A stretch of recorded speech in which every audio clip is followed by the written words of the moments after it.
It was, I know, with secret agents type spies, um, in the main, I think they live this double life to the extent that even their family doesn't know. And I think that was true in your case, Col. But what about you, Mick? Because you married, you raised children. When you went undercover, they must have known. Well, the first time I went undercover, I was still single, and I told Mum that I lost the track, and I didn't tell her what I did for a living because, as you probably know in the Italian systems, or probably any system, my mum would definitely tell her younger sister. And once Mum told her younger sister, my auntie would then tell her brother.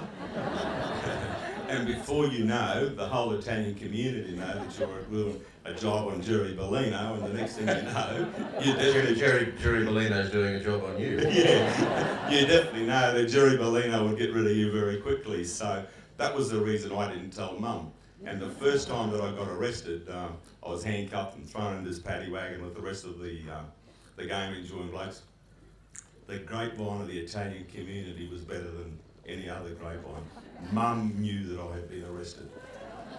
And I got home about 3 in the morning when Jerry bailed us out. Jerry would bail you out. It was a standard agreement that the person that ran any unlawful game would bail you out. That way you can go back the next night and lose your money again. And Jerry bailed us out, but Mum knew before I even got home that I'd been arrested, and she was utterly upset about it, you know. And I still couldn't tell her because, as I said, she'd tell her sister.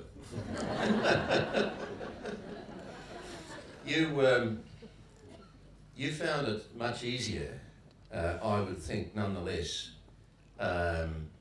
playing these undercover roles than playing yourself over time in police stations and in a police force riddled with corruption, where you wouldn't have known.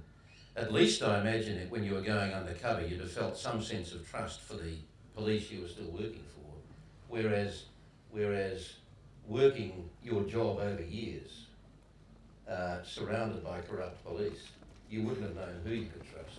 Well, I didn't know who I could trust when I was undercover either, because the bagman, as we all know him, Jack Herbert, was in that squad. He was in there for a long, long time. Now, when he found out that I was the undercover policeman on a few jobs and all that, within a month I was told that my cover had been blown, and they transferred me out of Brisbane, and they said, "We will bring you back. We want you out of the city for a while, and we will bring you back." And they kept their part of the bargain, as you might call it, but that's when I started to realise that I had definitely been blown by some policeman, but I still didn't register that there was corruption. I was too young, too inexperienced, till I rolled up in Innisfail, my first port of call, to do my few years there to learn a little bit more about policing and all that. And I was at a send-off when this Italian fellow, Justice of the Peace, well respected, you appreciate it, if anyone knows Innisfail in Queensland, near Cairns. And I saw him hand him a brown envelope. That was the first time I saw the first brown envelope change hands. And I said to this fella, I said, "What's that?" He said, "You'll get one when you get to Inspector." He said, "They all get it." I said, "What do they get?" He said, "You'll know when you get to Inspector." Well, I did. I found out a lot earlier than that what was going on, so Yeah, start to wake up. Yeah, we'll come back to that in a moment. Col, when you embarked on what must have been the biggest undercover job of your police career, which was the infiltration of the Griffith Mafia,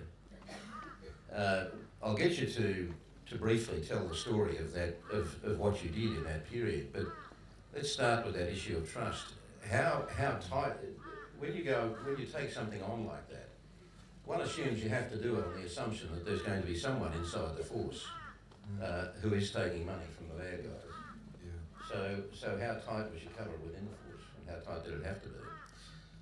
I guess I share the same dilemmas as Mick, and it's a shocking thing each day when you go to work and you're not too sure really the faces that you see, if all of them are straight up and down.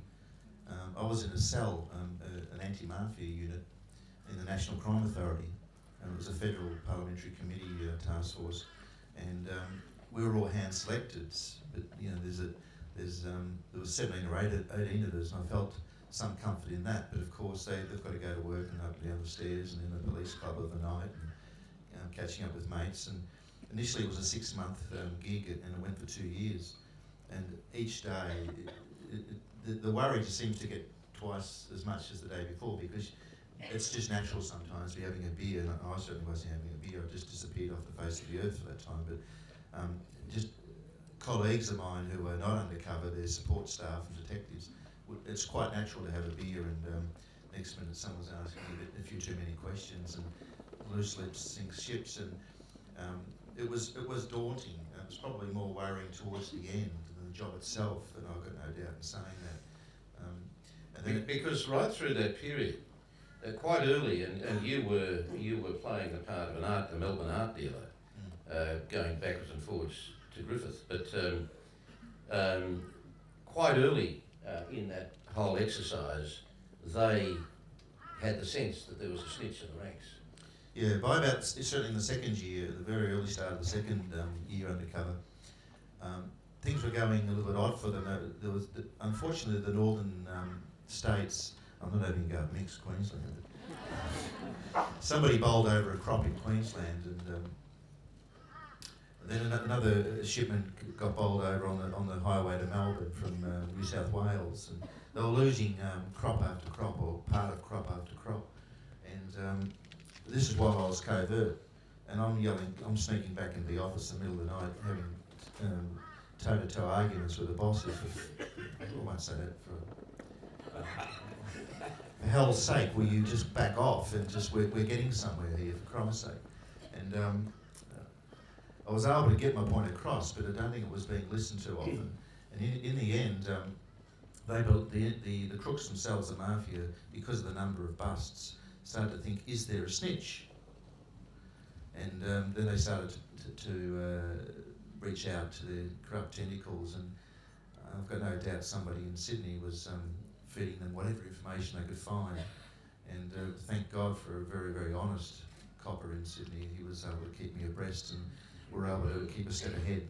And they started killing people. But Well, I think there was one guy had 8 bullets in him, but he was Italian Australian. yes, they thought he was a snitch.